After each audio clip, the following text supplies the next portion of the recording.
Ok, pues empezamos con este texto. No sé si empezar tarde.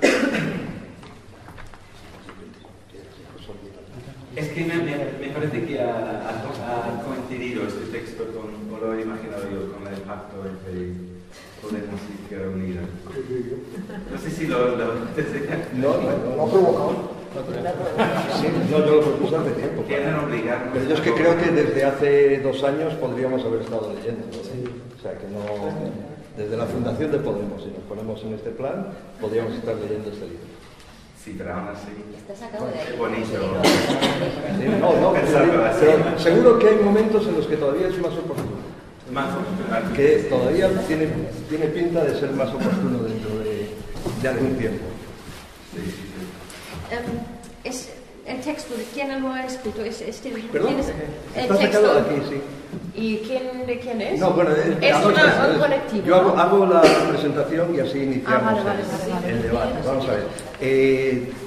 Hay un colectivo que se llama Comité Invisible. Es, por decirlo así, la herencia de otro colectivo que ha llegado a ser bastante conocido, bastante famoso, o que ha producido mucha repercusión, que es el que se llama Tikkun. Más o menos una parte de los que formaban parte de Tikkun son los que se retiraron ahí a un pueblo del centro de Francia, más o menos de 300 habitantes, se llama Tarnac o algo parecido, y formaron una comuna y un lugar de estudio y un lugar de militancia política o de reflexión. Han escrito 2 libros. El primero tuvo bastante éxito, que se llama La insurrección que viene, se publicó hace 5 o 6 años, y este que se publicó el año pasado, aunque son textos de los 2 o 3 últimos años, que se llama Nuestros Amigos, es un libro que ya a nuestros amigos, y es muy interesante simplemente por el título. Dirigirse a los amigos es uno de los gestos más nobles, más laudatorios que se puedan hacer. Es decir, que siendo un libro de militancia política que llama a la insurrección, a la revolución, a un cambio radical, no va dirigido a sus enemigos, que es lo que sería lo natural, sino que va dirigido como una especie de carta de comunidad o de cercanía a aquellos que puedan escuchar, si es que hay alguien que pueda escucharlo en la más pura amistad con la que se expresan los autores del libro. Yo particularmente tengo que decir que me siento especialmente cercano a esta manera. Me pondría en la lista de los amigos que reciben este libro como un regalo. Yo fui a la presentación en Traficantes de Sueños el año pasado y vinieron un par de ellos. Yo no conozco muy bien la historia, pero no pudimos hacer fotos. No, pero es que a Tikkun, Todo el mundo hace fotos hoy en día y... Pero a Tikkun, por ejemplo, a gente de Tikkun le metieron en la cárcel con grado de terrorista.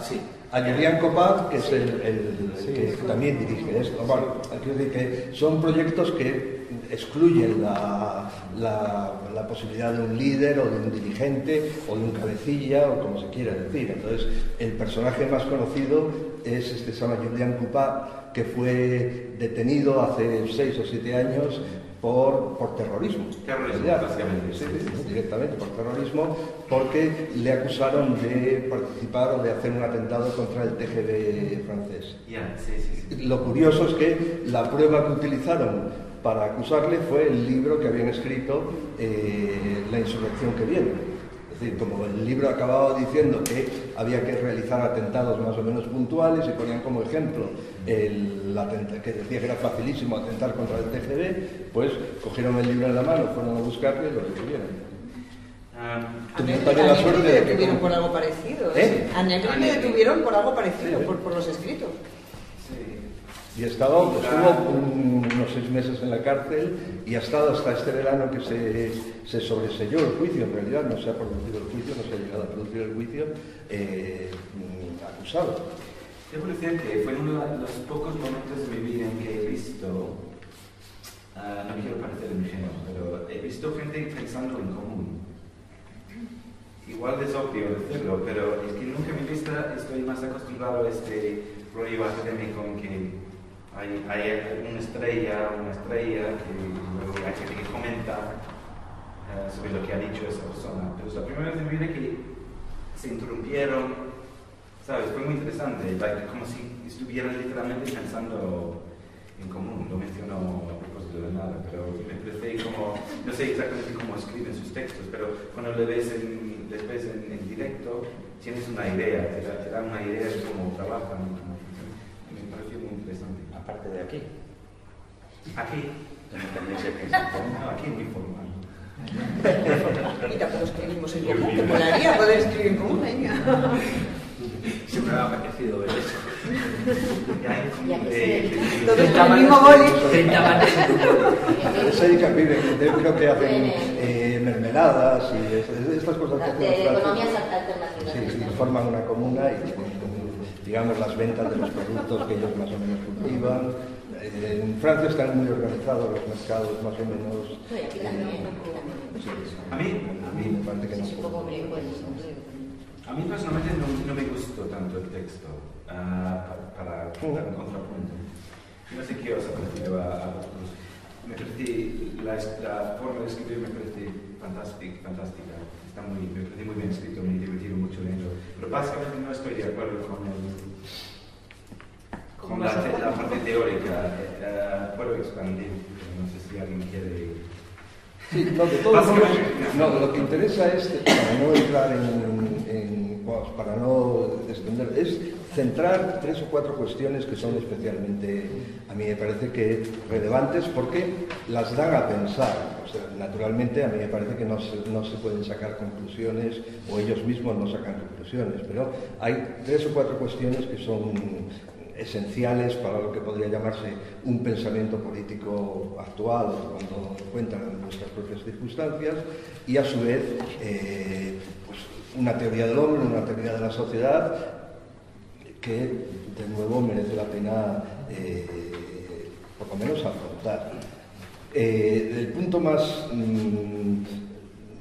inmediato por el que se puede empezar a debatir es el poco amor que le tienen a la democracia, es decir, incluso la denuncia que se hace de la democracia, pero a su vez con la suerte de que nos está proponiendo como alternativa pues lo que podría llamarse una alternativa totalitaria o una alternativa que produzca pues, el miedo a que se establezca un poder, y un poder que a su vez pues termine ejerciéndose como se suelen ejercer muchas veces estos poderes por medio de la violencia, la exterminación o la eliminación de los enemigos políticos.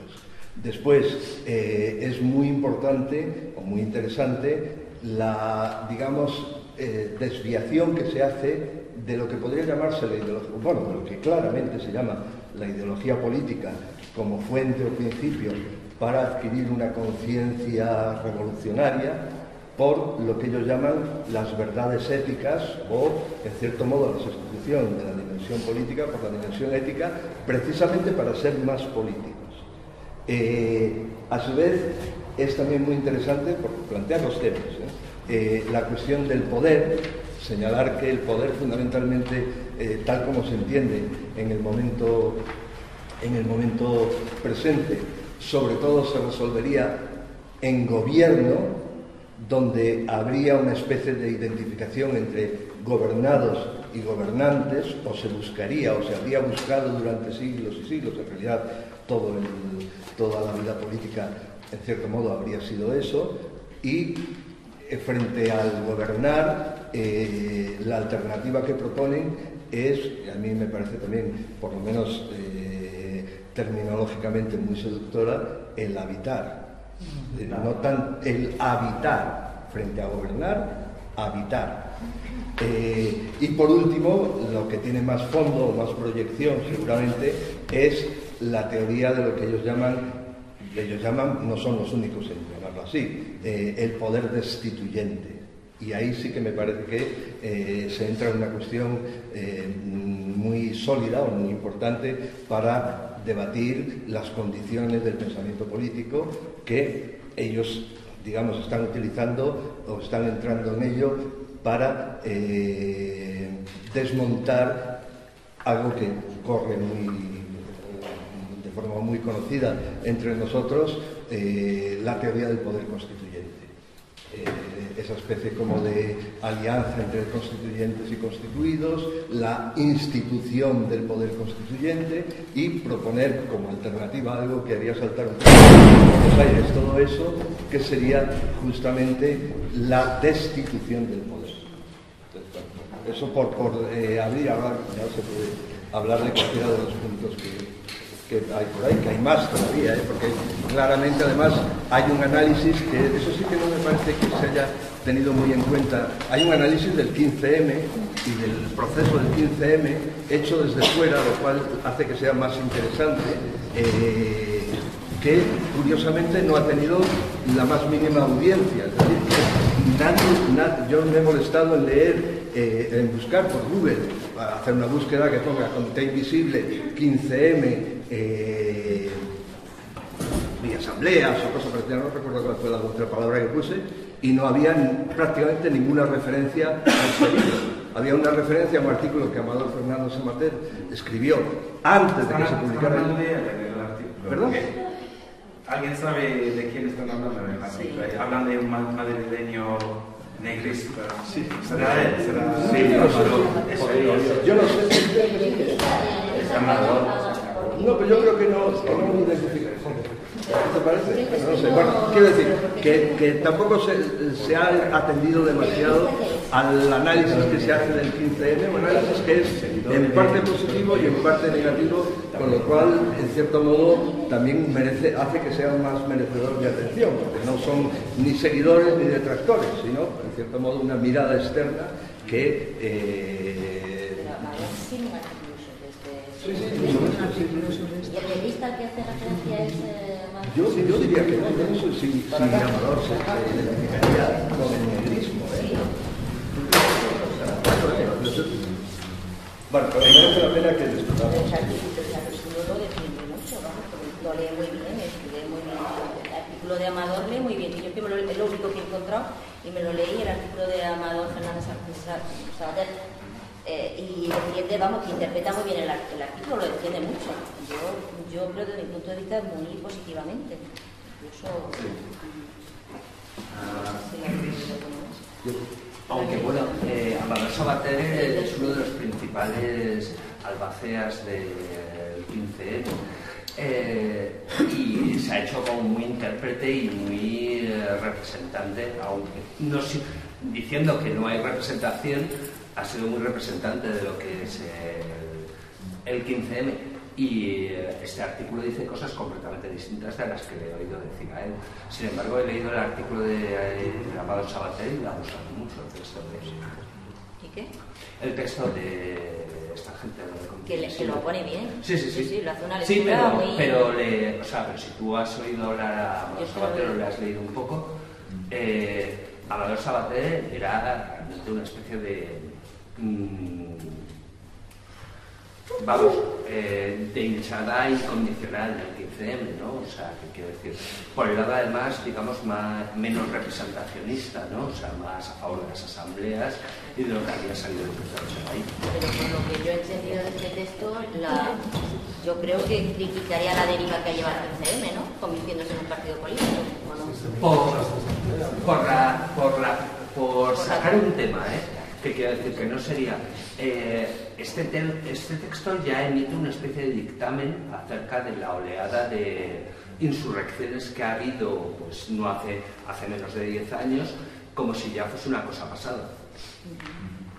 Entonces ya se permiten establecer como es un pasado. Yo casi me atrevería a decir que les parece que no ha salido bien, que ya es una cosa del pasado. Y aquí lo que están pretendiendo decir es por qué no ha salido bien. Entonces es un texto en buena medida periodístico. De hecho, te enteras de unas cuantas cosas de las que, bueno, yo por lo menos no estaba enterado. O sea, no sé el resto. Muy bien traído además, porque estamos a punto de estar en 15 de mayo, ¿no?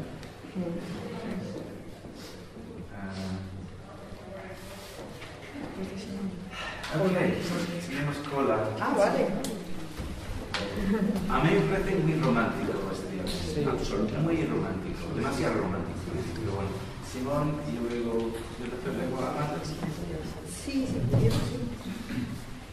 Bueno, yo por establecer unas pocas coordenadas y líneas, realmente el itinerario de Tikkun y Comité Invisible no lo conozco muy bien.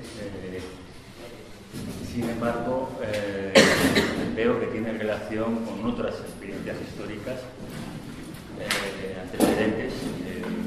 Diríase que el movimiento de globalización se transformó en las movidas del 15M, son elementos de insurrección, ya nadie habla de antiglobalización, pero fue un momento relevante. Y si nos vamos más atrás, pues ya con Antonio Negri, pues yo me gustaría ser de mayor Antonio Negri y ser encarcelado por inspirar a las Brigadas Rojas, pero no creo que lo consiga.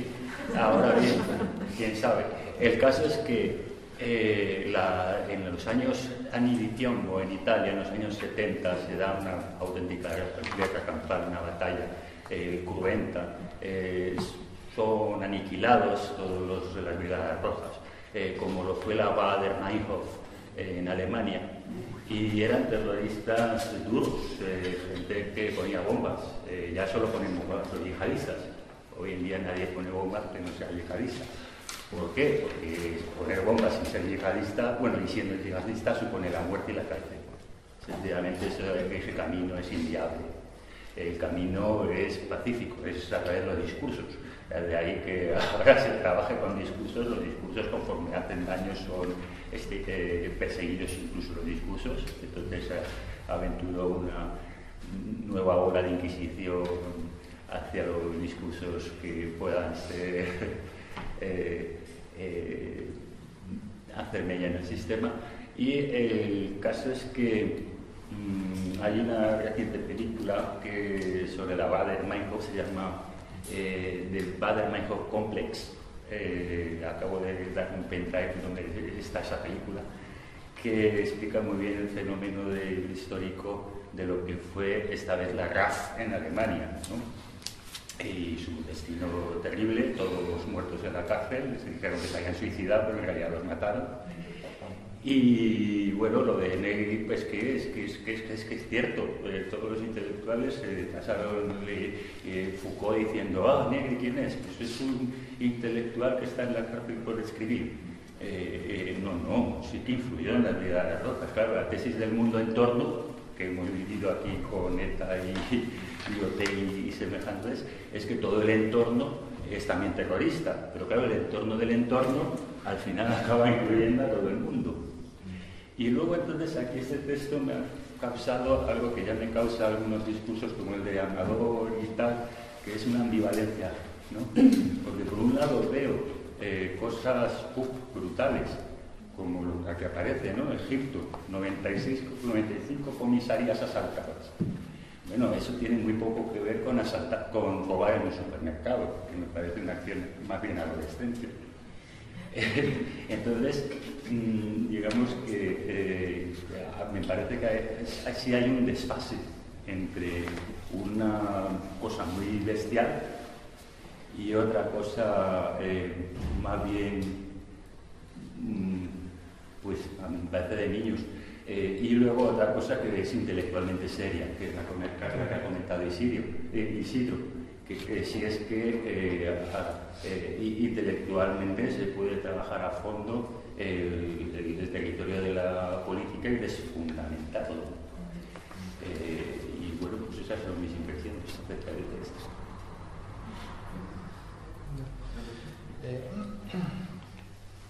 A mí la verdad es que me gustó bastante el texto. Tengo ganas de comprarme el libro sin sentirme de primera instancia un amigo, pero sí, o sea, sí eso como que genera, por lo menos este artículo en especial, a mí por lo menos muchas cuestiones para pensar seriamente la política. Ahí de verdad que me da la sensación de, además de las referencias un poco como de crónica o artículo de prensa donde describe momentos recientes de la historia y más o menos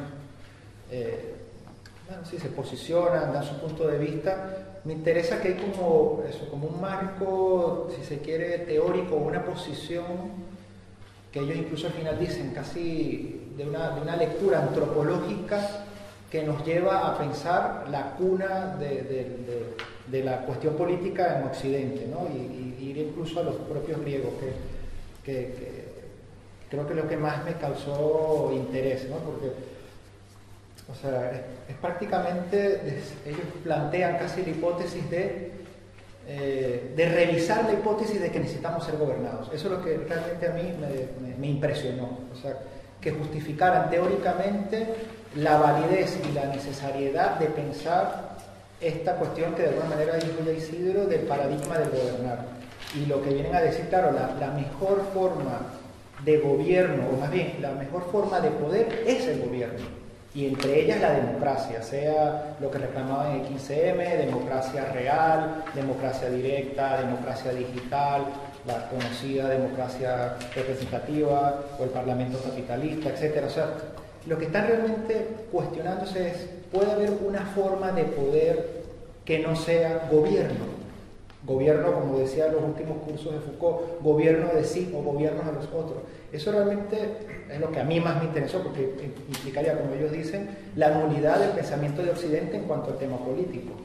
Ahora, lo que ellos plantean como posibilidad, que de alguna forma yo lo recojo en esta expresión, es la posibilidad que también de alguna manera lo mencionó Isidro, ¿no? El planteamiento sería, la salida o las coordenadas, el vector que ellos dan es, si hemos estado y seguimos estando bajo el paradigma de gobernar, ¿qué visión antropológica del hombre tendríamos que cambiar o tener para que esto se pueda destituir? Que en el fondo la destitución a ese nivel es pensar una forma de poder que no sea gobierno. Ellos plantean el habitar. Y cuando plantean el habitar, cosa que aquí hemos discutido también con un texto de Foucault, por ejemplo, ponen de relieve la parresía, aunque no la llaman en este artículo así, pero bueno, es justamente el valor de la palabra plena como verdad, es justamente sentida, cargada de afecto, transparente, honesta, que dé cuenta de lo que ellos llaman como esa verdad ética, ¿no? Entonces, claro, entre esa forma de habitar, ellos ponen el ejemplo de las plazas, el movimiento de las plazas para justamente cuestionar esto de los indignados, y dicen, o sea, en la asamblea, en el desgaste del palabrerío, de la retórica, justamente se produce el desgaste porque es reproducir la misma forma del gobierno o del poder bajo esta forma democrática, que es ponernos de acuerdo para tomar decisiones, cuando ya en esa propia intercambio de palabras no va a salir nada que ya no esté ahí. Entonces, el ejemplo de las plazas del 15M y otras plazas es no tanto las asambleas, sino los campamentos. O sea, cómo se organizó una forma de vida, cómo pudieron ellos durante el tiempo que están habitar, como dice en un momento, el corazón de la metrópoli. Eso es lo verdaderamente revolucionario, y ahí está la posibilidad de pensar este paradigma del habitar. Y para terminar, creo que a mí por lo menos, entre otras cosas también, ¿no? Pero esto es creo que el pilar que me gustaría discutir de base, esta idea del habitar, que es lo que a mí me deja, como dice quizás Tim, yo no sé si es romántico, no sabría cómo calificarlo, pero sí me genera mucha interrogación, porque su propuesta, ahí hay diferentes formas de decirlo, pero una sintética es, se trata de asumir el buen vivir como afirmación política. Cuando habla de la ética como verdad sería, claro, entonces esto que es tan original es antiquísimo de nuevo, porque, o sea, volvemos, y eso me lo suscitó, no creo qué texto lo comentaba la penúltima vez que vine en el barco, Isidro y otros ahí, o sea, es volver de nuevo a esta idea vieja de los primeros textos, de los primeros diálogos de Platón, de Leutifrón. Es volver a preguntar, pero ¿podemos enseñar la moral? ¿Podemos enseñar la ética? O sea, ¿cómo podemos plantear? Aunque suene, habría que ver.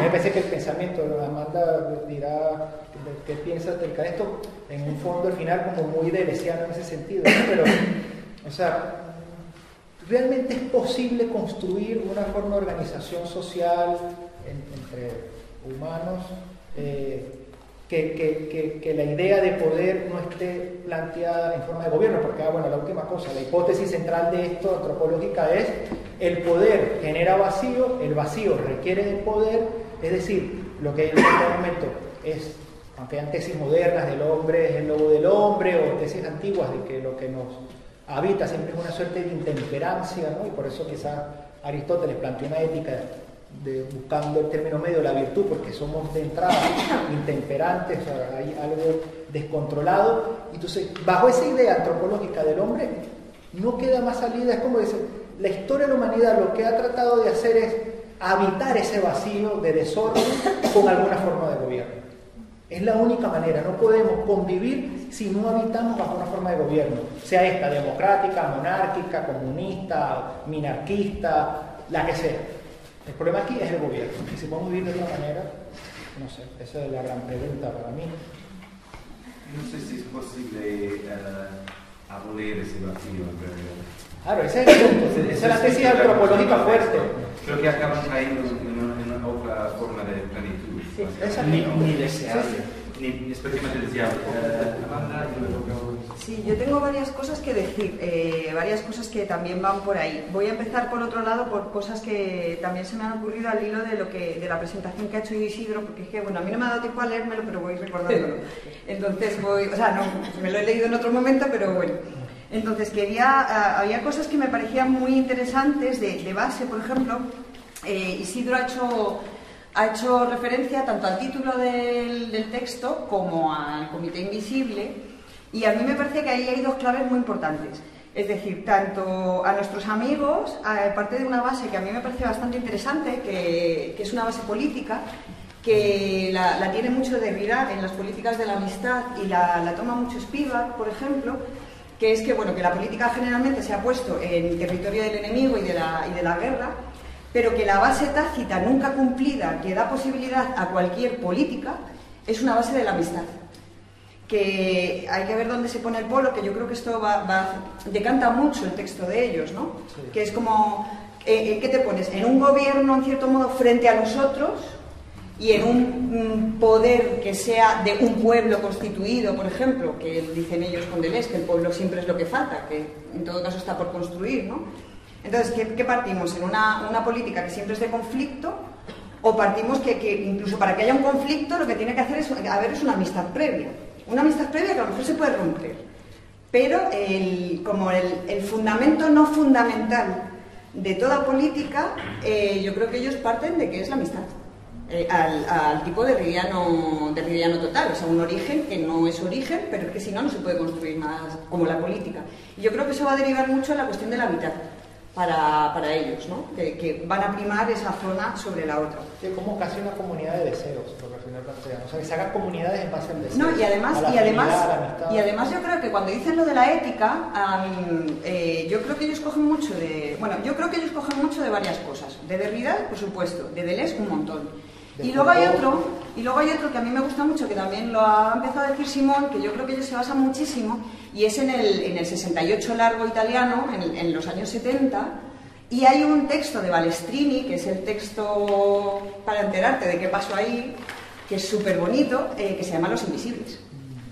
¿No? Y qué curioso que esto sea en el Comité Invisible, ¿no? Y es cuando te cuentan cómo empiezan con toda la política prefigurativa, cómo empiezan a ocupar, y cómo de ese movimiento de ocupación y de habitar en común, un montón de gente que no está de acuerdo con el modo social, de repente empieza a haber problemas y unos ya se van a esa acción directa, pero por dos lados, ¿no? Una acción directa prefigurativa de vivir de otro modo, y los otros es vamos a poner bombas.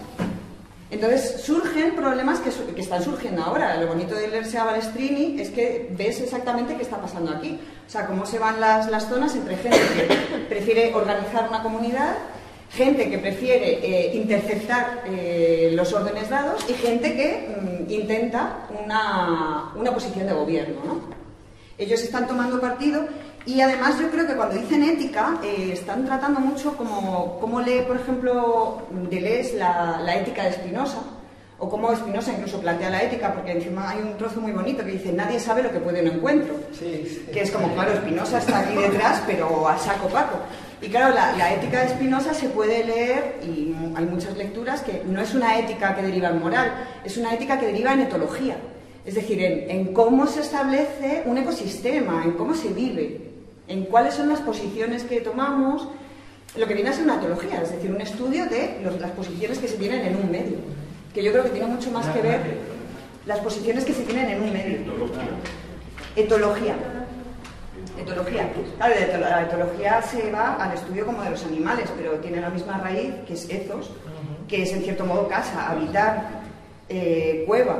Entonces, normalmente se ha ido para moral, pero yo creo que ellos están utilizando por eso no es separada de la política, por eso revierten la política, porque son modos de habitar. Y por eso van al habitar, ¿no? Y a mí el problema que tiene, para mi gusto, el texto, yo creo que ahí sí que enlazo con vosotros, es decir, no es que me parezca un problema, es que, por ejemplo, están hablando mucho del encuentro y me parece que, por ejemplo, en Balestrini se ve muy bien también eso, ¿no?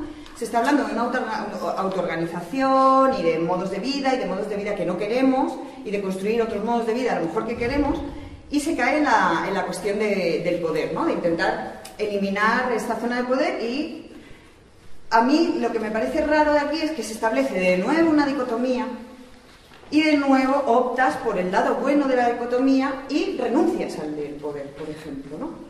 Y yo creo que, hombre, yo no sé, yo soy deleuziana, es decir, lo molecular, que habla mucho también de lo molecular, y lo molar, que sería algo así como una forma de gobierno, aunque pasemos incluso por Rousseau y tenga que haber un contrato social que es el que da la legitimidad al gobierno, y evidente, que eso Negri también lo coge, ¿no? Que es la multitud la que da sentido a una forma de gobierno, que evidentemente sin esa multitud es la que tiene que refrendar las leyes, y eso no es una democracia, aunque estos se cargan incluso a la multitud. Pero lo que sí, bueno, solo quiero contarlo como aclaratoria o objeción a lo que dice, es que yo creo que ellos no renuncian al poder en el sentido que lo conocemos bajo una forma de gobierno, pero ellos cuando hablan de potencialidad, cuando hablan de todo esto, no renuncian al poder, solo a la forma de gobierno, con cualquier variación. El único poder que admiten es el de poder. Claro, pero eso es un problema, porque obvia. No sé si es perverso, a mí me parece ingenuo. Quiero decir, obviar una parte, me parece que puede pasar lo que ha pasado, lo pasó en el mayo, o sea, en el 70 en Italia, lo que ha podido pasar aquí, que es, primero, que yo creo que pueden pasar dos cosas. Una, que venga el alma bella y diga, yo no quiero meterme en estas guarradas, que es muy legítimo, yo por lo menos lo hago, por ejemplo. Aunque sé que tiene que haber gente que lo pueda hacer. Y luego la otra posible es también estos colapsos que hay, que lo estamos viendo, por ejemplo, ¿no? Ahora hay una cuestión institucional y todo el mundo está pendiente de la cuestión institucional, y es como, ¿y por qué no seguimos ocupando? ¿Y por qué no seguimos con las políticas prefigurativas? ¿Y por qué no seguimos saliendo a la calle? Es decir, el problema, para mi gusto, de establecer una dicotomía y ponerse en un lugar es que no te deja la pluralidad de los lugares. ¿Y por qué no? ¿Y por qué no vamos a jugar según como la ética, según el modo de habitar de cada uno, y qué puede hacer y qué no? Porque no, unos se ponen en un sitio, otros en otro y otros en otro. O sea, eso es lo que me chirría, porque además, dándose cuenta que ellos están muy a favor del encuentro, ahí no están posibilitando ningún encuentro posible. Y a mí eso es lo que me chirría del texto, que acaba entrando como en autocontradicción. Es como, queremos un encuentro, no queremos un sujeto del encuentro, ni siquiera queremos una multitud. Ni siquiera lo somos, ¿no? No hay, pero al otro lado dices, no, hay algo que es el habitar y nos vamos por aquí, y lo demás es ilegítimo, ¿o qué es? Entonces quita posiciones, ¿no? Posibles.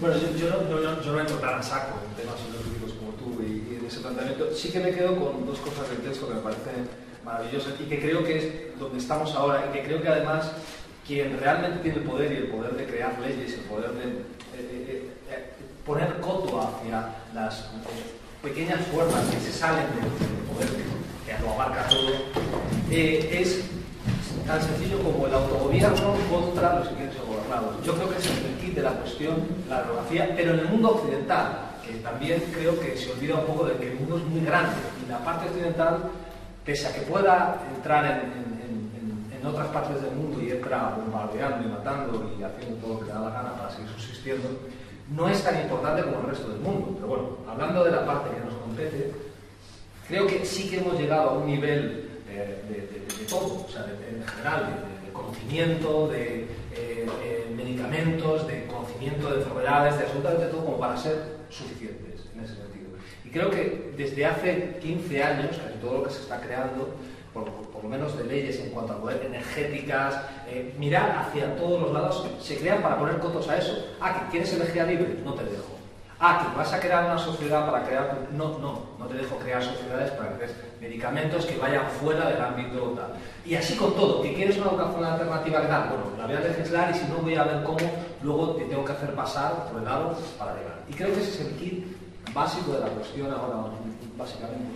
Ahora, estoy de acuerdo contigo lo que decías, que ¿qué propone? O sea, ¿qué se propone? ¿Cuál es la propuesta? O sea, ¿hacia dónde se va? El análisis está bien, pero ¿hacia dónde se va? ¿Hacia dónde se podría cabalgar todos juntos? ¿Estamos condenados siempre a luchar gente que quiere autogobernarse y que cree que puede autogobernarse con gente que quiere ser gobernada?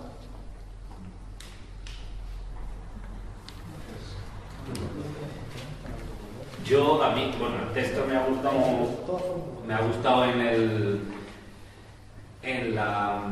lo que proponen hacia el futuro, pero no me parece muy interesante en cuanto a análisis social y sobre todo histórico.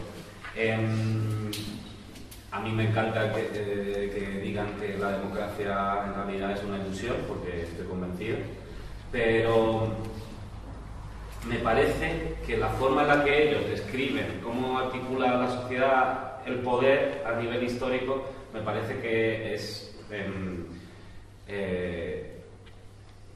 erróneo, y creo que es importante verlo de otra forma, porque creo que es lo que de verdad hace o puede hacer que se tomen las decisiones correctas en el futuro, ¿no? Por ejemplo, me da la sensación que ellos tienen una visión del gobierno como algo separado de las prácticas cotidianas. Y por eso ellos dicen que la ética puede resolver, de hecho, precisamente por eso hacen un recurso a la ética. Es como si las prácticas cotidianas pudiesen contrarrestar determinada forma de poder que está en tal cosa como gobierno.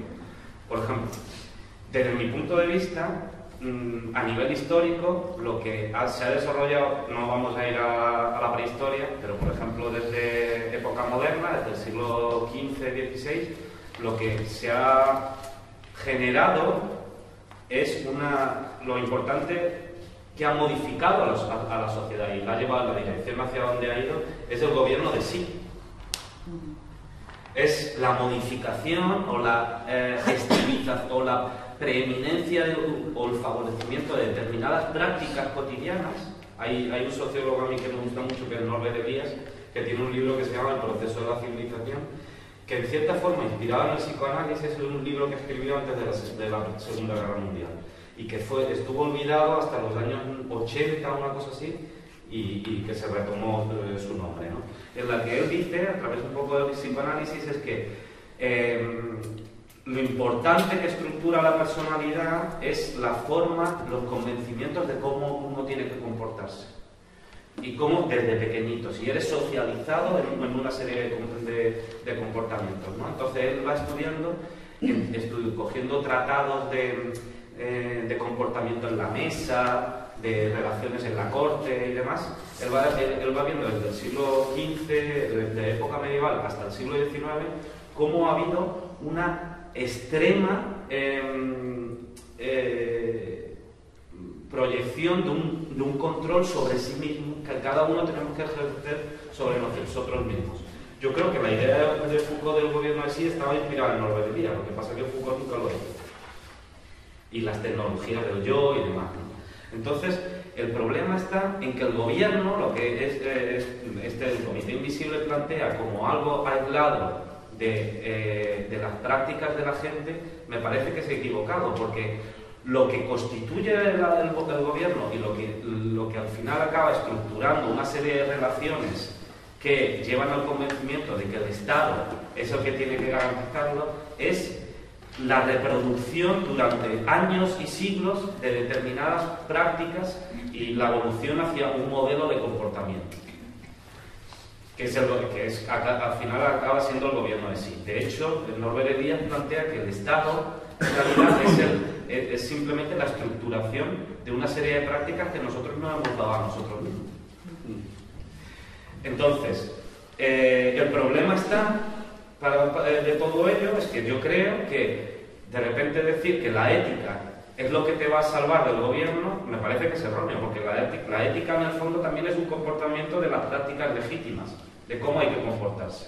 Entonces, cualquier ética es una forma de gobierno, porque tú tienes que dotarte. Otra cosa es que yo prefiera un comportamiento u otro comportamiento, ¿no? Yo como individuo. Pero creo que cualquier convencimiento ético genera unas formas de autoridad que al final acaban siendo gobiernos entre nosotros. Incluso en un hábitat, que por ejemplo ellos dirían el habitar. El habitar es gobernar. Es el gobierno de sí. Tú tienes que... hay unos acuerdos, hay unos consensos y demás.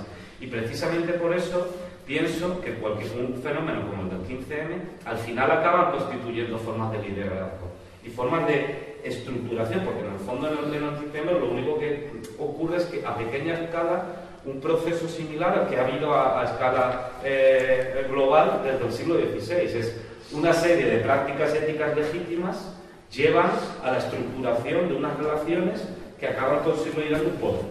Un poder, bueno, el poder ya está en el propio aprendizaje de la lengua, de una lengua, el propio conocimiento, pero quiero decir, un poder estable, que puede ser una asamblea, puede ser un partido político o en una escala nacional un Estado.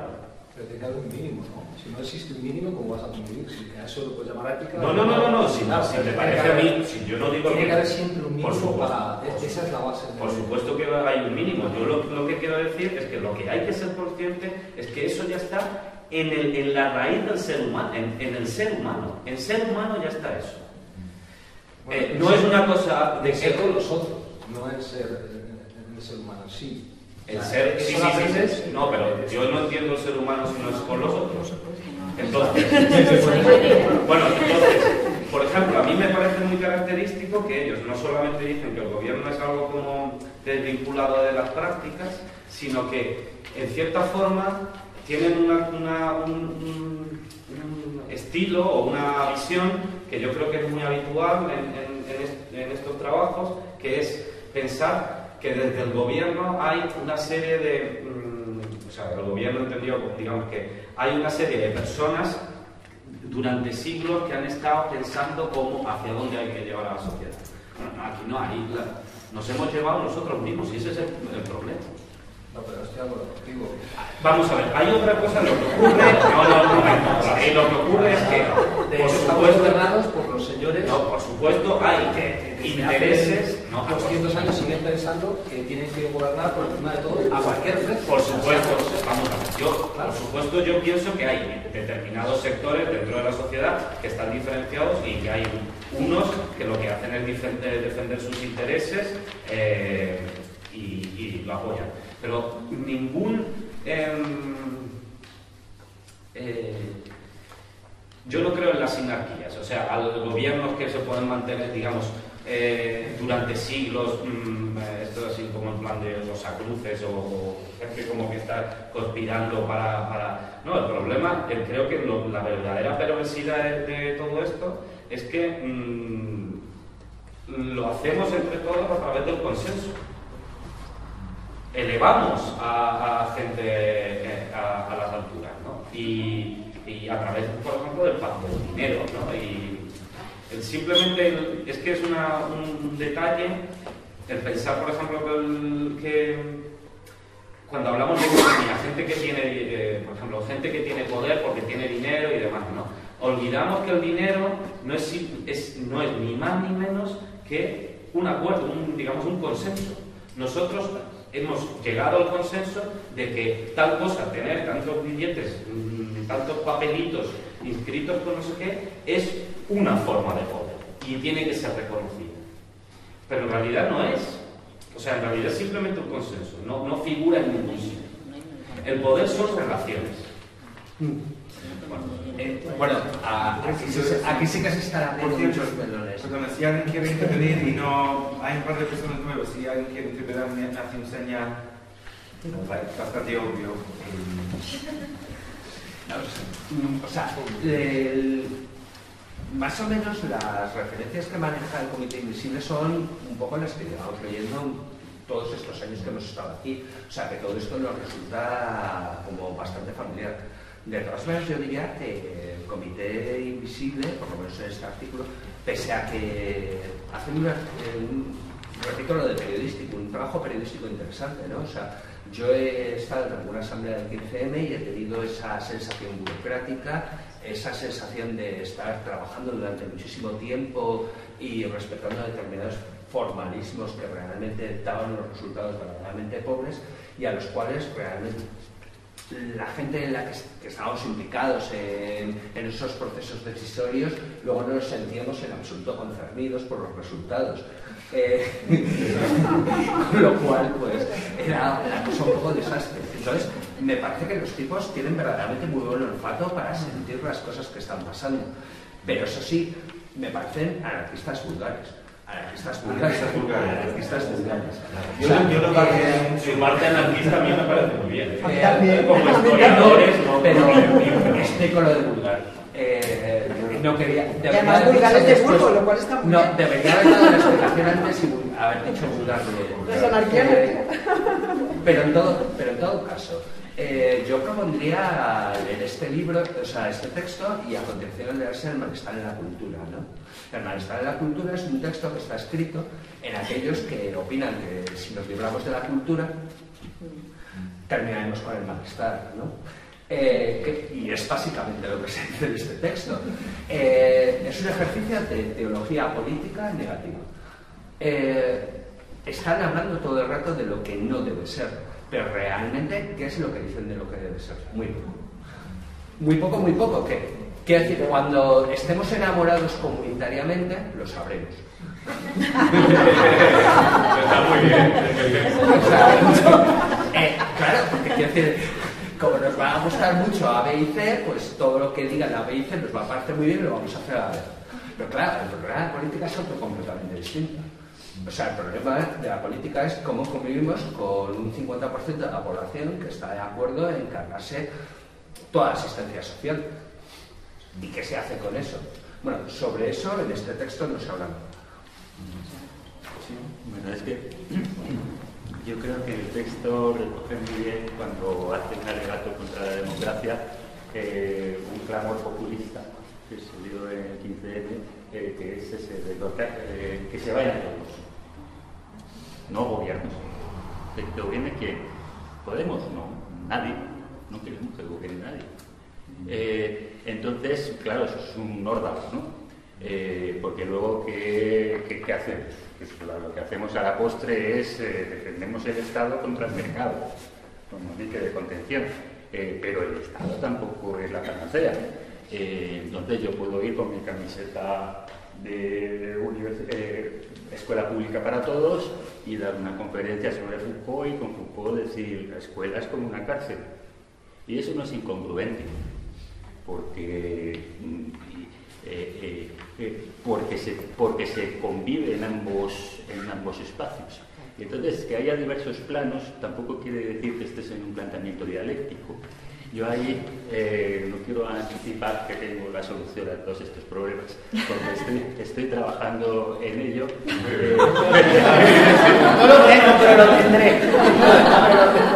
Bueno, le tendremos como líder del gobierno, Simón, no te preocupes. Te dejaremos gobernar. De aquí a las elecciones que tener ya. Entonces bueno, simplemente por aportar un personaje más a estos movimientos dispersos. Esto tiene mucho que ver con la posmodernidad, tiene que ver con pensar de otra manera. Si estamos pensando dialécticamente, efectivamente estamos pensando en gobernados y gobernantes, en poder y no poder, en dominación y dominantes y dominados, pero ¿y si salimos de la dialéctica? Hay otro territorio. ¿Y si a quien yo quería traer a colación es a un señor que estoy leyendo mucho y tal, que se llama Rainer Surman, que escribió Le Principe en Arge, Heidegger en la gestión de la guerra, el principio en Arge, sin Arge, sin principio, Heidegger la cuestión del actuar. Estamos en la filosofía práctica, en la acción, en el actuar. Y entonces ahí lo que manifiestamente nos aparece es la ética, la política. Y la ética, claro, tienes razón. ¿Cómo puede ser la ética el elemento en el que salir de la voluntad de poder? Si la voluntad de poder lo atraviesa, parece que todo, pues de dos maneras. Una, porque la ética es una actitud. Y entonces la actitud de los que se mueven sin principios, sin por qué, sin para qué, es difícil de entender, pero te pongo un ejemplo. El héroe de la novela negra americana, Philip Marlowe. Los policías son corruptos y malvados, los gánsteres también. ¿Quién actúa al final correctamente? El detective, que no pertenece ni al mundo de las policías ni al mundo de los gánsteres. Dos mundos que están luchando por la hegemonía y dos mundos viles a los que no pertenece este detective de la novela negra americana, que es un hombre libre. Y entonces, ¿cómo se puede dar una comunidad de hombres libres? Pues obviamente es una comunidad inconfesable. Es la comunidad de los que... Buen título para un libro. Inconfesable, buen título para un libro. Pero entonces yo creo que por ahí pero sí se puede... Detective eso sería, digamos, no solamente porque es una ficción, sino puede representar un modelo vital. Y en el momento la ética se constituye a través de eso, de modelos vitales, o sea, de lo que tú piensas que es lo legítimo. Entonces, el problema está en que el pensar algo que es legítimo, cómo es legítimo comportarse, cómo es legítimo vivir, el problema es que eso ya plantea una forma de convencimiento que si se reproduce en un grupo, ya es una forma de gobierno, de ese grupo para sí. Y en el fondo eso es el poder, de ahí surge el poder. Claro, pero necesario, si decimos, si establecemos unas series básicas, no nos vamos a matar. Sí, pero ya está, ya hay uno, perfecto, pero hay uno básico y universal. Perfecto, pero lo que yo creo que hay una serie de cosas Pero universales. es que estamos en un espacio que es ajeno a la legitimidad. Es decir, antes de que se constituya ninguna legitimación, ya se da esa actitud como un habitar, precisamente, como un ethos. Ética viene de Y además cuando dicen verdades éticas y dice, la verdad estaba en la ciencia, tal, no sé qué, pero está diciendo lugares. Lo que están diciendo con verdad ahí es lugar. Claro, y ethos es lugar. Ethos es habitar y al mismo tiempo es carácter. Sí. Índole. Que no es moral. Entonces la índole de una persona pues que está sustraída a qué? Sustraída a la metafísica, a la historia de la metafísica. Entonces, bueno, aquí Jorge Alemán me sopló un libro, ahora que sabe que yo estoy trabajando sobre René Schulman, y me dijo, pues este sobre se titula sobre la tiene un título intraducible en alemán, porque es La errancia fuga, el anarquismo heideggeriano. Entonces en inglés lo han traducido raramente, el propio traductor dice que es imposible traducir el título, que tiene una palabra que es errancia y otra que es fuga, pero errancia tiene muchas connotaciones y fuga muchas otras, o sea que introducir. Bueno, el caso es que la errancia fuga y el anarquismo heideggeriano. El punto es que si tú abandonas, ¿qué pasa al final de la metafísica? ¿Cómo actúas al final de la metafísica? Porque todo lo que estamos hablando de legitimidad, gobierno, representación, eso es la metafísica desde Platón nuestros días. Y si salimos de la metafísica, ¿qué pasa? Pues que estás en otra película. Entonces esto es otra película, que no puedes, otro orden de cosas. Pero no lo puedes comparar con con el orden del Estado, del gobierno, de los derechos humanos. Claro, pero tampoco puede ser tan ingenuo como para obviar que existe la metafísica. Es decir, que si... O sea, que a mí el problema... Coexiste, claro. El asunto es que, y además es una resistencia y un proceso de, pues eso, de deslegitimación, en cierto modo. O sea, que se lo va corroyendo, pero el asunto es que el problema es que eso si se lee eso como contra, ¿vale? Si se lee eso como un contra o como un excluir alguna parte, estamos entrando otra vez en esa lógica. Por lo tanto, no puede quedarse así. Entonces no es habitar el contrapoder. Eva, y luego sí.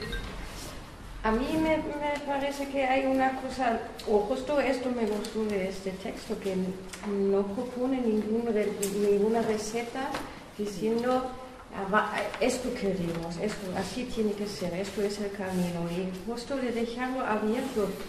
Y hay una parte en el texto que viene al final, en la parte al final más o menos, que está hablando, ¿vale? Que siempre pensamos que hay una organización o algo fijo que hay que atacar y por eso si lo atacamos vamos a cambiar las cosas, ¿no? Vamos a liberarnos de la opresión y todo lo que nos molesta o lo que sea, ¿no? Y justo en esta parte hablan del estado líquido y que es una cosa cuando tú piensas, aquí tenemos el enemigo, esto vamos a atacar y con esto vamos a conseguir un cambio, se diluye. Y claro, si se tiene en cuenta este concepto, no se puede dar ninguna receta, tiene que ser así, así. Y yo lo veo también un poco así. Aquí estamos hablando que gobierno nos conocemos, que organización y no sé qué, y tal vez pensamos, vamos, que si lo conseguimos con Podemos, aquí vamos a cambiar las cosas y nos damos cuenta, no, esto va a ser primero por la estructura que se crea, la misma cosa, solamente al revés, para que después se puede cambiar otra vez, pero se queda en la misma estructura, o porque el enemigo o lo que queremos cambiar ya se ha diluido en otra parte, ¿no? Y esto me parece en este texto muy interesante, y a mí justo lo que cuestiona el poder me parece muy interesante, porque creo que hace falta de cuestionar cada vez para qué queremos el poder, ¿no? No para, como ellos dicen, como uno no restablece el poder sobre la tierra para elevarse a sí mismo por encima de los cielos. Y en esto estamos, ¿no? Justo en este punto estamos, que vamos a coger el poder y ahora estamos encima de todo. Y el acto de cuestionar y siguiendo cuestionando me parece tal vez más sano que decir, vale, que aquí es la solución y esto es el camino, este hay que seguir. Isidro y luego Rancho. Bueno, por centrar el asunto, los asuntos que le preocupan seguramente al Comité Invisible, plantearía primero dos de las cuestiones donde son más renovadores y a su vez que nos permiten a nosotros mismos saber dónde estamos, si es que nos interesa saber dónde estamos, pero finalmente puede ayudarnos a pensar. Está claro que ellos son revolucionarios y son comunistas. Lo bueno que tienen es que proponen una idea de la revolución que no concuerda con lo que normalmente se entiende por revolución. Y la proponen de una manera muy sólida, muy bien argumentada e incluso muy atractiva. En segundo lugar, todas estas cuestiones tienen que ver con la sustitución, en cierto modo, de la política por la ética, la sustitución, que ya hemos dicho, del gobierno por el habitar y de estas cuestiones. Y la segunda cuestión está en el hecho de que ellos son comunistas también, pero comunistas de una manera que no es tampoco la previsible o la esperada o la formulada por los partidos comunistas, por los grupos comunistas o los movimientos comunistas que generalmente conocemos o hemos conocido, sino que crean una especie de objeto, vamos a decirlo así, social, por el que luchan que proponen, que no está dicho por otro lado desde aquí en el texto que hemos leído, pero sí conviene que sepamos qué es lo que ellos llaman la comuna. Hay un capitulito que es el segundo bueno, o el segundo mejor, el mejor, para nosotros es este, del libro, pero el segundo mejor se llama Omnia Sunt Communia, todas las cosas son comunes, donde describe esa comuna. Tengo que decir también que leyéndolo dije, esto es el grupo nuestro de lectura. O sea, la comuna que describen casi prácticamente es clavada a lo que nosotros mismos estamos haciendo aquí, a esta especie de movimiento que no está fijo, que no tiene, digamos, líderes, que no tiene patrones, que no tiene guiones, que no tiene un programa, evidentemente, que no tiene filiaciones, que se encuentran y se desencuentran con toda la facilidad del mundo, etcétera, etcétera, y que a su vez corre la vida por ellos y fundamentalmente corren los lazos de amistad más o menos precarios o permanentes que caracterizan nuestras propias reuniones. O sea, que en realidad a mí me parece que nos están mirando a nosotros en este momento. A su vez, leyendo esto, claro, yo decía, claro, esto lo entenderán los que quieran decirse o llamarse a sí mismos revolucionarios o no. Los que quieran decirse o llamarse a sí mismos comunistas o no. Tienen que leerlo, además, desde un punto de vista que sea o bien apartidista, es decir, no tomando partido, y por tanto seguramente será una lectura más rica del texto, o bien los que ya han tomado partido, que naturalmente van a despreciar completamente lo que se está aquí diciendo o lo que se está aquí leyendo, porque habla un lenguaje para el que todavía no hay oídos. No hay oídos ahora.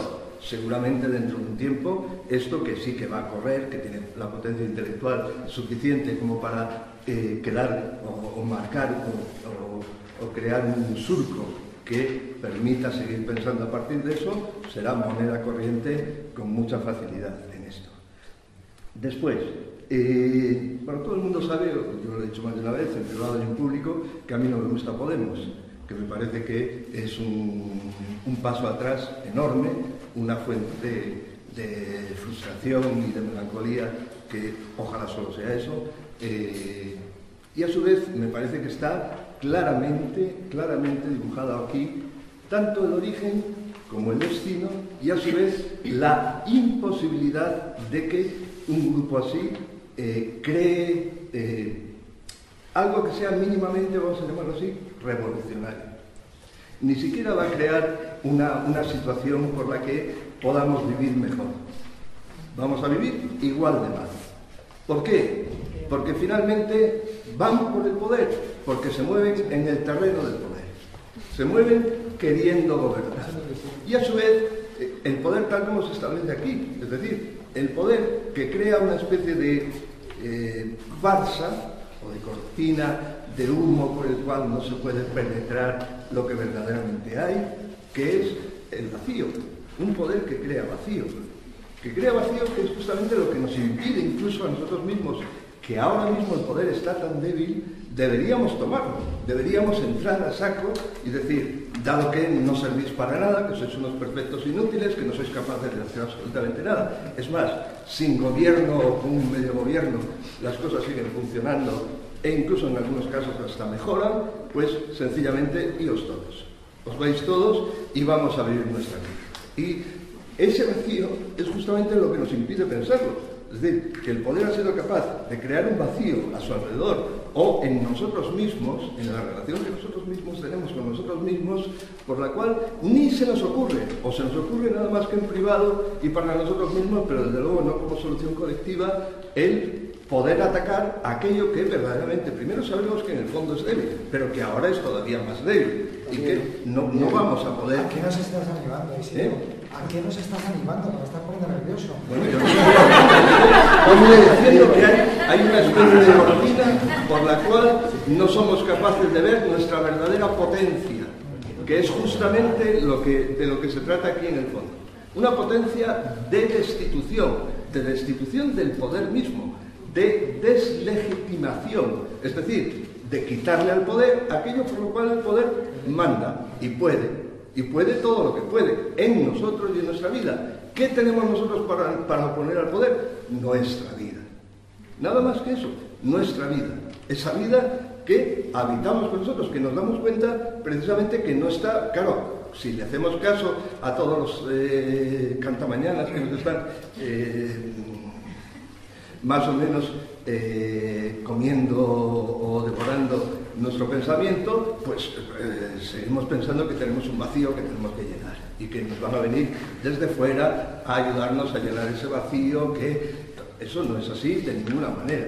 Lo que tenemos es una vida que tenemos que saber que la habitamos, como por utilizar el lenguaje, quizá sea un lenguaje un poco, digamos, muy suave, que habitamos de esta manera que nos permite pues tener relaciones, tener encuentros, precisamente tener a nuestros amigos a nuestro alrededor con los que cruzarnos en este caso. Y pues finalmente eso es lo que podríamos desear, especialmente lo que podríamos desear. ¿Cuál es la solución que en último término se podría plantear? Yo pienso que hay un punto que ellos no desarrollan demasiado y que sin embargo es esencial, que es el de la austeridad. Es decir, vamos a empezar a pensar que ser pobre no es tan malo, es más, incluso seguramente es bueno, y que ser austero es especialmente bueno, es decir, justamente el no desear tanto de esta manera infantil que deseamos y desear tantas no eres cosas. Pobre entonces, no eres pobre. No, yo soy bastante No, pobre. por eso. Bueno, si no, hablarías diferente. No, bueno, pero es que probablemente el capitalismo nos necesita asustados justamente queriendo ser ricos, queriendo tener una posición social, queriendo tener un lugar en esta sociedad donde supuestamente en principio no seríamos nada, pero es que justamente es lo que somos algo, en nosotros con nosotros mismos. Entonces propongo que dejemos los trabajos que tenemos y cualquier tipo de... Sí, no, pero es que en el último término, pero es que no se opone el ser austero con el compartir. Compartir, hay muchas cosas que compartir que no son... Sí, a mí me encantaría ser pobre, pero sin trabajar, que estoy cansado. Yo la verdad es que no sé. Pero está diciendo otra cosa. Lo que queda por hacer es... Una cosa es no tener un modo de subsistencia y otra cosa es lo que se considera pobre o sea, meterse en una lógica del capital que quiere ser más y ese más que será... o no estar en ese más. Un segundo, tenemos que si todos hablamos a la vez, nuestros fans en Colombia no...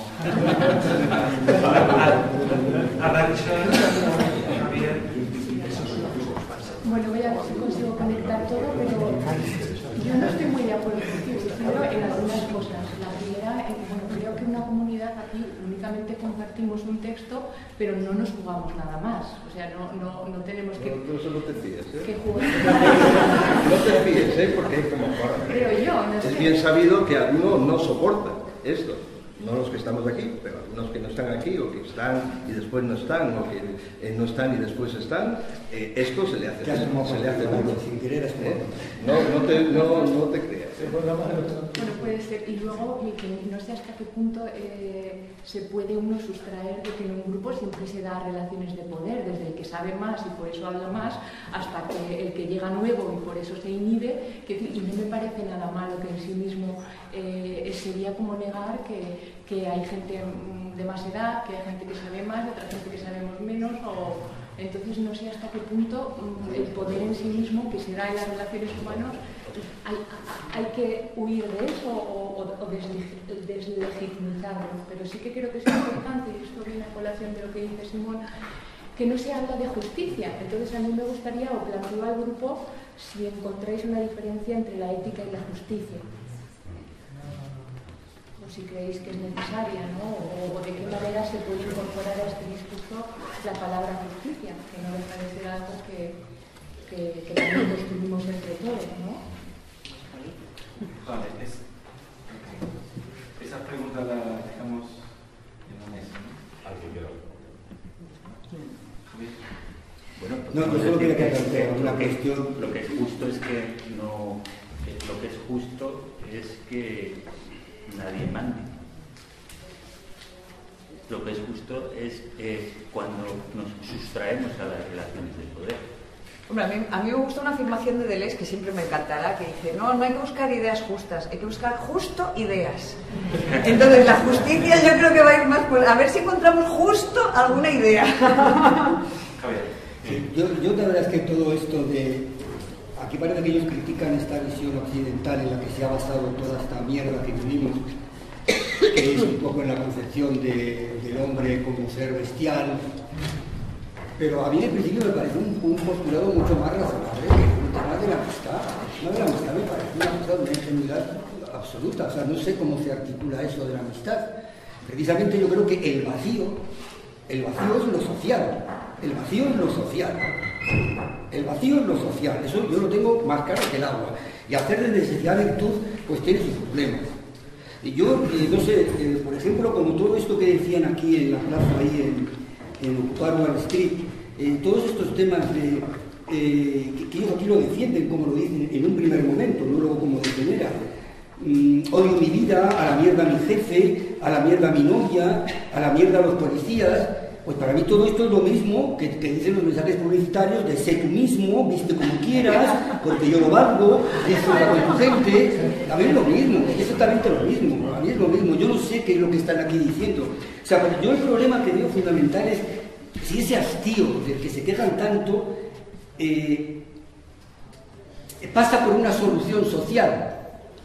Yo no sé si el hastío pasa por una solución social. Aquí damos todos por hecho que somos sociales, que el tema es estar todos unidos, que hay una especie de algo que nos atraviesa todo y que nos une, pero eso yo creo que es una sublimación. O sea, el gran problema que hay es lo social. Si uno pudiera ser autosuficiente, uno individualmente autosuficiente, por más que estos digan que yo a la mierda, autosuficiente, llámalo, entiéndelo como quiera, lo social no existiría, no sería ni un problema ni una ventaja. Esto de que la solución tiene que pasar porque somos todos aquí, todos, yo no lo veo con una base muy sólida, ¿no? No sé, tengo la sensación de que el vacío es lo social, y eso está ahí. Eso no es un problema de que lo quitas o no lo quitas y que lo que está todo habitado o no está todo habitado, ¿no? O sea, y luego, para acabar solamente lo que él decía, estoy totalmente de acuerdo. O sea, una forma deseable de vida, para ellos al parecer no está relacionado para nada con las instituciones. Es como... Las instituciones, se piensa que es tal cosa como un parlamento, pero una institución, sí, desde el punto de vista antropológico, es una forma de relacionarse que se convierte en norma. Porque el último extremo, esa acampada permanente sería, lo que hablamos otra vez ya cuando hablábamos de Badiou, sería el orgasmo permanente y el acontecimiento permanente. Y ese acontecimiento permanente yo no sé cómo se come, ¿no? Yo creo que Arantxa ha tocado el punto clave que viene precisamente a tumbar el habitar, el famoso habitar. ¿Se nos permite habitar? ¿O las leyes que se crean están en contra de que podamos habitar?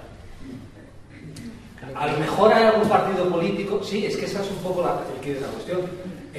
¿Realmente somos libres de poder habitar tal cual la idea que se proponga aquí? No, eso lo sabemos, eso está clarísimo. De hecho, por eso se sacan ese tipo de leyes. ¿Por qué no podría haber otro 15M ahora mismo en España? Porque hay una ley por clases, porque hay quien salga a la calle otra vez, que no juegue plata tal, a traer a todo el mundo. Ya está el poder para poner un límite a ese habitar, ¿no? O sea, entonces, yo no estoy de acuerdo con Isidro y en el hecho de el tema de Podemos, no Podemos, ya veremos lo que hace Podemos, ¿no? Dejémosle. Estamos criticando a la posibilidad de que unos individuos con los que podemos estar más o menos de acuerdo, pero que a lo sumo estamos más de acuerdo que en desacuerdo, por lo menos en cuanto al resto que hay, ya les estamos negando la posibilidad de que hagan algo. O sea, de que en vez de sumar a ellos, es decir, oye, proponer y tirar hacia arriba y decir, oye, esto es lo que hay que hacer, esto es lo que hay que comprar, esto por aquí, por esta línea, no. Le estamos diciendo, esto es mierda. No, vamos a ver, vamos a dejar. Porque ya están haciendo cosas y vemos que no es lo que no, ya se han hecho cosas muy buenas, hay otras cosas que son menos buenas, todavía no han llegado arriba. Vamos a ver cómo se reparte el pastel, cómo se lo reparten todos. Bueno, vamos a ver, ¿no? Eso es como vale. Seamos inocentes, por favor. Sobre todo porque si estamos hablando de cuestiones éticas, en muchos casos, posiblemente gente como Podemos y las coaliciones a lo mejor puedan hacer cosas que sí que llevan en sus campañas que vayan a favor de un mundo más justo, más ético, en el sentido de que haya leyes que sí que nos permitan habitar. Leyes o marketing. No lo sé, pero a lo mejor sí que... Pero ahora escuchándoos veo la potencia que tiene el texto, es decir, descréete que de alguna forma el gobierno pueda ser omnipotente, es decir, no le pidas lo que no le puedes pedir, evidentemente, aunque Podemos tenga mayoría absoluta no va a poder hacer determinadas cosas. Sí en proporción a lo mejor, pero lo que no podemos es dejar de hacer otras. Claro. Y que también tiene que gobernar, no gobiernar para muchos otros que a lo mejor no son ni siquiera nosotros y que les quieren tumbar.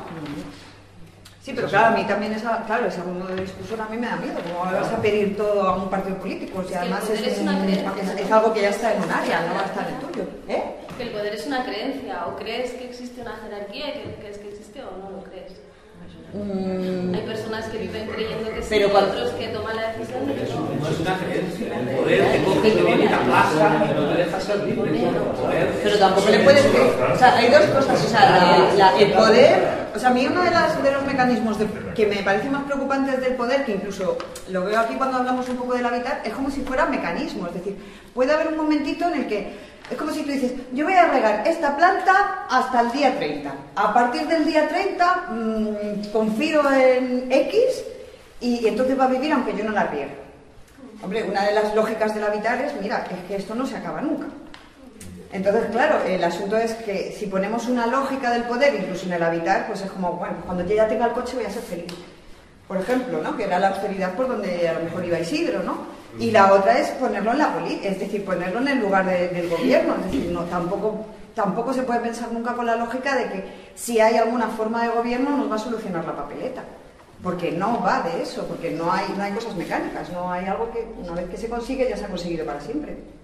A nadie se le ocurre no regar una planta. Todavía no han llegado arriba, han dicho. Claro, todavía no han llegado arriba, pero es que aunque lleguen arriba... Arriba por describir, ¿qué hay de malo en decir arriba o abajo? No pasa nada, no sé. No, a mí no. Es que lo más ingobernable para mí es este debate. Pues es que hay que aplicarlo por el... Es ingobernable, que lo que es ingobernable es ingobernable. Luis. Nada, simplemente adaptar, ¿no? Yo creo que no nos dejan habitar, ¿no? El poder es una cosa de sucio, siempre es de gente que tiene complejos, si no, ¿cómo le va a interesar eso de mandar, ¿no? La gente normal queremos habitar y nosotros no nos dejan. Eso es un poco la constante, ¿no? En el caso de Podemos, pues como el PSOE, generó muchas expectativas de mucha gente y luego generó muchas frustraciones. Yo eso creo que va a ser obvio, ¿no? Quien no vea eso creo que es bastante ingenuo, ¿no? Y vamos a ser más cercanos. En el Ayuntamiento de Madrid, con 20 diputados, gobierna Manuela y sus jóvenes, ¿no? Nosotros somos unos individuos que hace 6 años decidimos empoderarnos y ocupar y habitar un solar del barrio que se llama Esto es una plaza, ¿no? Llevamos 6 años de pelea con la administración, no nos dejan habitar.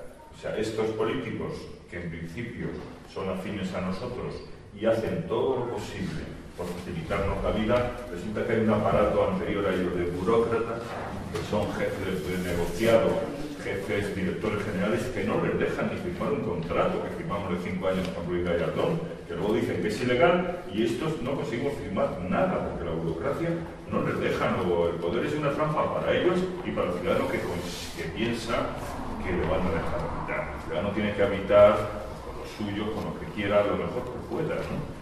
Pero el poder es siempre una trampa. Carlos, luego Lucía.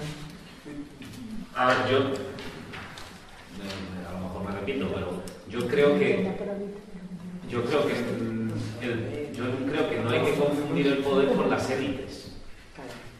O sea, una cosa es élites y otra cosa es, o sea, élites sí que puede ser una parte de la sociedad que, digamos, que ostenta mucho poder, pero el poder está en cualquier relación, desde mi punto de vista. Por ejemplo, como comentabas tú, Amanda, que es como que nosotros pensamos que si dejamos una cosa ya va a ser siempre lo mismo, ¿no? Pero el problema está en precisamente pensar que las cosas son siempre igual, ¿no? O sea, por eso, o sea, es pensar que este poder siempre viene de exactamente lo mismo. O sea, por ejemplo, cuando hablamos del capitalismo, ¿no? Y decimos, el capitalismo pensamos que se basa en la codicia. Y probablemente el origen del capitalismo en principio es la austeridad, porque viene de la ética protestante, que de hecho en el texto lo comentan. Y en la ética protestante que prima, precisamente lo dicen en el texto, prima la austeridad, el trabajo, el empeño, el no sé qué, no sé cuánto, y es el capitalismo precisamente viene de una ética. De una moral calvinista. No es una ética. Es una de una moral que además la gracia se cambia por la seguridad del dinero. Tienes razón, Amanda, digamos. El problema está en que digamos, cuando eso está sancionado por, en ese momento está sancionado por una estructura que ya está institucionalizada, en el sentido de institucionalizada como parlamento, jerarquía y demás, no en el sentido de institución.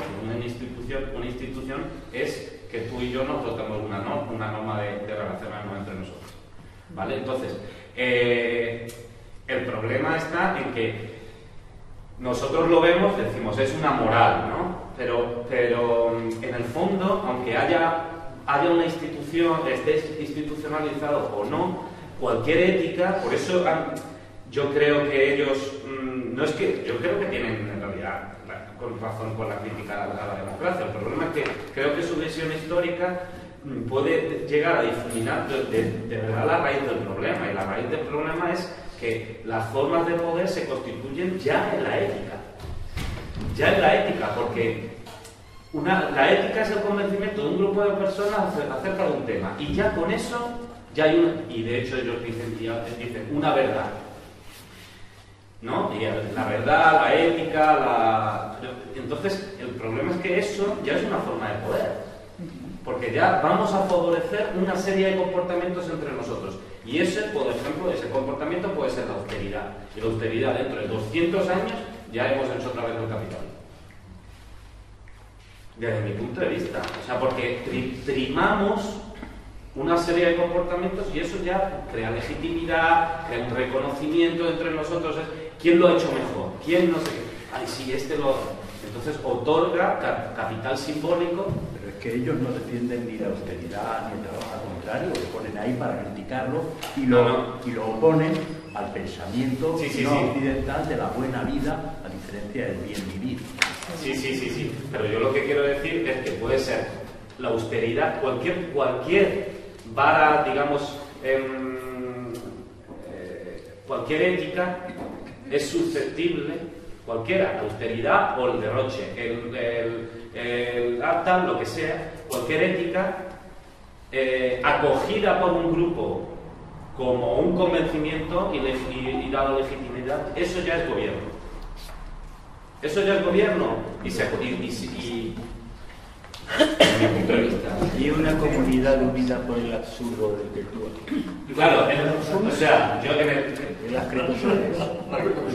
la paradoja sobre una comunidad no establecida sobre que todos tengan que. Pero esa comunidad tendría que imponerse a sí mismo contradicciones de sus propias creencias, de su propio interés. Sociedad poco contradictoria.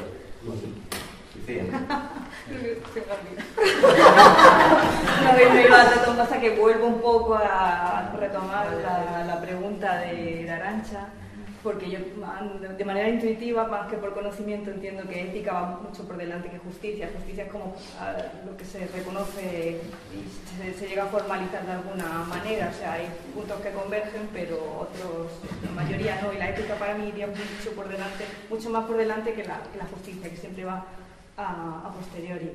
Y luego el problema que el texto me ha parecido humanista, o sea, en un sentido, y el problema que he visto es que el tema de la justicia, ¿no? Cómo la democracia se asume, o sea, que es la justicia, ¿no? Se vende como el sistema, como Y entonces la justicia queda en manos de los legisladores y de los juristas que están estableciendo toda una serie de leyes que son todo lo menos legales o justas, mejor dicho. Pero también veo, por otra parte, la incapacidad de los que nos estamos viendo de dar a conocer al resto lo que está pasando, ¿no? Por ejemplo, hoy, viendo la televisión, estaban hablando de los campos de refugiados y decían, sí, es que están llegando aquí de manera totalmente ilegal. ¿Qué es ilegal? ¿Qué es ilegal? No sé, y eso lo parece muy fuerte, no sé. Badiou, que leímos la última vez, para Badiou el tema de la política es esencialmente la justicia.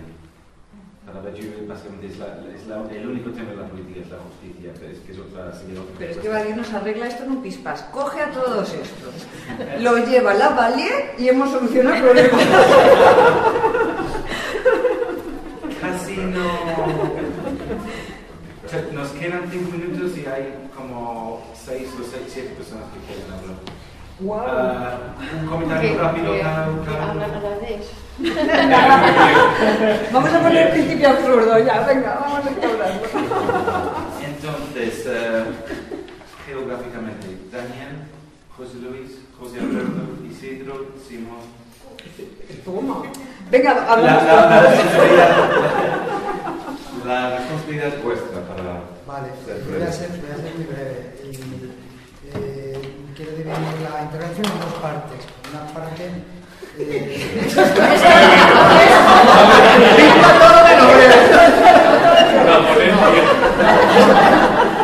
No, fundamentalmente creo que el poder tiene mucho que ver con la producción de valores que aceptamos y tiene que ver también con la visibilidad. En este caso me remito a Rancière, creo que está muy bien eso de tomar visibilidad. Y simplemente comentar, a propósito de esto, es una plaza, el ayuntamiento ahora ha decidido, es decir, el poder, a ver, lo dejo claro, produce también una visibilidad de lo real. Perdonadme los psicoanalistas al utilizar esta expresión. Entonces, resulta que ahora el ayuntamiento ha decidido mostrar qué es el tejido cultural de Madrid. Y yo estoy bastante sorprendido porque se van a juntar en Media Lab y no conozco absolutamente a nadie A mí me han echado del grupo. de ese tejido. A mí también me han echado. No es ese grupo, eso es lo que monta el ayuntamiento por su cuenta, pero es que no eres ni de la Sala Pradillo ni de Podemos. Entonces, por eso no conozco. Bueno, pero es que Podemos se medio constituyó, aquí lo sabemos todos. Es que tiene cojones la cosa, perdonad. Eso por una parte. Por otra parte, yo estuve en el 15M, eso de las plazas, eso del poder, eso de... Mira, en el 15M estaba lleno de poder, olía a poder, y no me refiero al poder del gobernante, sino a un poder de corte más... Capital simbólico. Y el capital simbólico. Y muy buen dicho el poder de corte. Porque en la corte, el comportamiento en la corte se genera a través de actitudes, de cómo te comportas. Eso es la corte, eso es el ser cortesano. La segunda pregunta. Ya está, ya ha sido. A mí sí me ha gustado el texto y es que incluso la idea de poder, yo es que me acerco más al poder de las élites, claro. O sea, está claro que entre una relación, si no hubiese diferencia de poder, pues no hay nada que discutir, no habría problemas. El problema es que cuando hay diferencia de poder en cualquier relación, acaba siendo pues que uno impone las condiciones al otro. O sea, en el propio capitalismo, la mano invisible, cuando no podemos justificar, que tenemos que admitir que lo que estamos haciendo al final va a resultar que enfrentando los intereses de todos va a ser lo más favorable. Y la solución es la mano invisible. La mano invisible al final pues es el que tiene el poder, impone al otro las condiciones y además es un acuerdo. Y si no, vete a decir que no es un acuerdo. Entonces, Yo cuando hablo de poder me refiero a esa relación de poder, el poder que puede cambiar, que decide las cosas. Una cosa es élites y otra cosa es el poder. Sí, pero vamos, es que no entiendo una élite que no tenga poder. No, el gobierno tampoco, no es lo mismo la élite que el gobierno. El gobierno es el gobierno de sí. Yo iría ahí a un poder que sería el gobierno. En una palabra, lo que dice aquí, bueno, pues con cosas así como dice la democracia, que está criticando a la democracia, por no ponerle otros nombres, ¿no? Porque además, de alguna manera, cuando hacen que el poder constituyente y el poder constituido nos relaciona a gobernantes y gobernados, eso, que yo creo que le quitamos importancia, nos ha hecho también creer o nos han convencido de que la democracia ya es el sumo, de lo cual ya uno ya se puede desentender porque hemos llegado al máximo. Claro, si no nos atrevemos ni a criticar la democracia, ya estamos en lo mejor de los sistemas posibles, pues nos podemos entretener, que no vamos a salir de ahí, ¿no? Entonces yo creo que criticando la democracia, y con la idea que se tenga de democracia, dice la democracia recubre, estoy leyendo textualmente en la 71, su postulado y su impensado, que hace falta gobierno, o sea que por la democracia partimos. Y luego dice, gobernar es una manera bien particular de ejercer el poder. Y luego dice otras cosas a continuación, gobernar es conducir la conducta de una población, de una multiplicidad, es por tanto considerar y modelar sus deseos, sus modos de hacer y de pensar, sus costumbres, sus miedos, sus disposiciones. Y eso sí que realmente lo comparto. Entonces, sobre esto sí que me da que pensar. Y luego, bueno, pues hay cosas también sobre las que me da que pensar. Dice, contra eso que podemos hacer, considero interesante cuando dice ya hacia la página 80, destituir el poder es privarlo de legitimidad, conducirlo a asumir su arbitrariedad, a revelar su dimensión contingente, es forzar al gobierno a reducir el nivel de los insurrectos, que no pueden seguir siendo unos monstruos, unos criminales, unos terroristas, sino simplemente unos enemigos. A mí esto me parece interesantísimo. ¿Cómo se consigue? Pero eso es muy curioso cuando dice que gobernar es imponer los miedos y las disposiciones. Claro, aquí leímos la idea esta de dispositivo de Foucault y claro, lo que dispone, lo que te predispone a actuar de una forma. Pero eso se genera a través del convencimiento de nuestra vida cotidiana, de cómo tenemos que comportarnos. Sí, aquí te dicen de los encuentros y hay realmente donde eres. Yo sí tengo como 5 puntos. Yo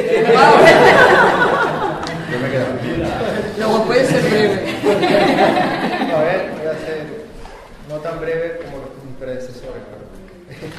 Una cuestión que me evocó Simón y que me evocó el texto este cuando lo leí, pero creo que ahora es muy pertinente casi, que hasta podría proponer como texto para la próxima vez, aunque está el de Ayn que es el de Heidegger de construir, pensar, habitar, que tiene mucho que ver con una de las cosas que me queda claro de la discusión, más allá incluso de haber leído el texto, es que, como dice el texto casi al final, es evidente que no nos hemos enterado de una propuesta, sí creo, bastante revolucionaria y de un fondo difícil de discernir, porque, como dice aquí justo, somos hijos viscos de la democracia.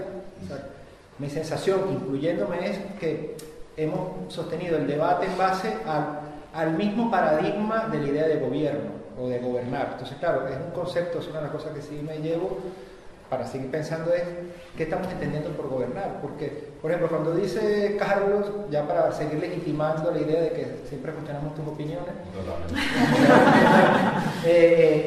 o sea, yo creo que el texto, una de las cosas que sí logró visualizar, más allá de mi viscosidad y de mi miopía, por ser hijo de la democracia, es el tema de que no hay gobierno de sí ni de los otros. O sea, yo creo que justamente lo que están planteando es que podemos habitarnos y habitar de una manera diferente. Y el habitar tiene que ver, creo yo, habría que nuevamente problematizar el concepto de gobierno, de gobernar, como un saber hacer. Como un saber hacer de ese vacío, de alguna forma, que es inevitable en nosotros mismos y formando nosotros parte del cuerpo social. Un autogobierno. No, yo creo que no va por el de autogobierno. Es un saber hacer distinto y ahí es donde se convoca el tema de la ética. Y creo que sí los antiguos, de nuevo, quizás tienen algo que decir. Por eso creo que además de Deleuze, de Derrida, todo esto, si hay un último Foucault cuando va a los griegos buscando algo de este tipo de prácticas que no tiene que ver con las tecnologías del yo. O sea, ahí de nuevo, yo no creo que esta gente... también puede equivocarse. Claro, sí. Pero vamos, que yo no creo que esta gente esté omitiendo quizás una de las cosas más claras cuando está planteando los temas, como está planteando, de que Freud dice el yo no es dueño en su propia casa. Yo creo que aquí justamente lo que está atacando es la idea de gobierno bajo esa idea de que puede haber una instancia que realmente regule algo que realmente es lo que está generando nuestro modo de existencia. Eso por un lado. El último para cerrar con esto, que es lo que está, él lo dice de esta manera, estos autores lo dicen así, ¿no? Eso, el desafío, por eso digo que es un texto, y ahí sí acompaño yo a Isidro, que quizás en algún tiempo, inconfesable también, esto puede ser que tenga mayor cabida en la intelectualidad o en los activistas, en los militantes, etc. ¿Por qué si nos están diciendo que somos miopes o viscos por pertenecer siempre a alguna forma de poder que tenga un mecanismo de gobierno, dicen, percibir un mundo, nos plantean una manera de percibirnos totalmente distinta. De hecho, hablan todo el tiempo de la atención, a la apertura, a la sensibilidad, algo que quizás suena romántico, pero el verdadero desafío, yo creo que está el impasse, es que nos están planteando de nuevo una visión del hombre, una visión antropológica distinta a la que tenemos totalmente instaurada. Entonces dice esto al final, percibir un mundo, y aquí está otra posibilidad que veo algo de Deleuze y otros pensadores, digamos, percibir un mundo poblado no de cosas. Si percibimos esto, podemos hacer una política y un habitar diferente. No percibir cosas, sino fuerzas. No percibir sujetos, sino potencias. No percibir cuerpos, sino vínculos. ¿Cómo podemos lograr percibir eso? No lo sé. Si eso está en un devenir, si eso ya, como dice, siempre está dado en la diseminación de lo que ya somos, no nos pertenecemos, estamos atravesados, no sé si eso forma parte de nuestra condición de existentes también. Pero creo que aquí está el desafío. Yo quería, por un lado, insistir en el tema de la ética, porque ellos, aparte de hablar de la ética, hablan de verdades éticas, que es justamente donde ponen el acento del asunto de la verdad. Y, a su vez, la verdad, esas verdades éticas, tienen una función fundamental o principal, que es ayudar a construir un mundo. Dice, el lenguaje, lejos de servir para describir el mundo, nos ayuda más bien a construir uno. Y las verdades éticas son justamente esa especie de elemento a partir del cual se puede construir un mundo. Dice, las verdades que nos vinculan, son verdades, esas verdades éticas, que nos vinculan con nosotros mismos, con lo que nos rodea y a unos con otros. Nos introducen en una vida común. Dice, donde una verdad ética se anuncia como un rechazo, el hecho de decir no nos coloca de lleno en la existencia. Y eso me recordaba el lema el eslogan o el grito más conocido del 15M, es el famoso que no nos representan, que no. Yo siempre dije, en algún momento alguno igual me ha oído decir, que el problema justamente era introducir la palabra representación, que el grito debía ser que no. Ahora he leído, o sea, que decir que introducir el tema de la representación, lo quería plantear así, significa justamente traicionar el punto esencial, o principal, o fundamental, sobre el cual se presenta, digamos, una manera de contraponerse verdaderamente al poder. No el no, justamente, el no era esa manera saludable de hacerlo. Pero es que todavía me resultó más sugerente cuando, constituido el Parlamento, con sus parlamentarios, con sus nuevos parlamentarios, vamos a insistir más en esto, ya se me ocurren maldades más que de sobra. Sale Pablo Iglesias y su corte fuera del Congreso y se encuentran con un grupo de seguidores suyos que gritaban, supongo que todos saben lo que gritaban, que sí nos representan, que sí. Pues la jodimos.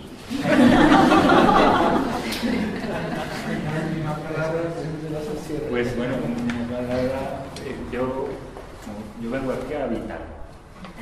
Pero hay un montón y un coche que está habitando de otra manera. Pero lo estaba poniendo un poco difícil. Eso lo dicen aquí también. Entonces, bueno, para decir lo que quería decir, tengo que contar un pequeño cuento. El cuento es de un señor que habitaba en una isla y llega un empresario como este y el empresario le dice: oiga, ¿y usted a qué se dedica? Y dice: soy pescador. ¿Y usted cuánto tiempo dedica a la pesca al día? Y dice: pues 3 horas. Y dígame, ¿cómo es su día? Pues yo me levanto por la mañana, voy a pescar, pesco 3 horas, luego vuelvo, como con mi familia, después echamos una siesta, luego vamos a jugar con los niños, después nos vamos con los amigos y tenemos una tertulia sobre Agamben, después tomamos unas cervezas y por la noche pues cenamos y dormimos y demás. Le dice el empresario: pero hombre, que el empresario, claro, el empresario no habitaba el hombre de la isla. El empresario existía socialmente. Y le dice: pero hombre, si usted quiere existir socialmente y no estar así como está en esta isla, lo que tiene que hacer es pescar 8, 10, 12 horas y comprarse otro barco, y luego otro barco, y luego trabaja 24 horas y se compra una flota de barcos y hace una multinacional de los barcos, y cuando usted tenga 80 años podrá retirarse a una isla, pescar 3 horas, ir a jugar con los niños, reunirse con los amigos y luego tomarse una cerveza.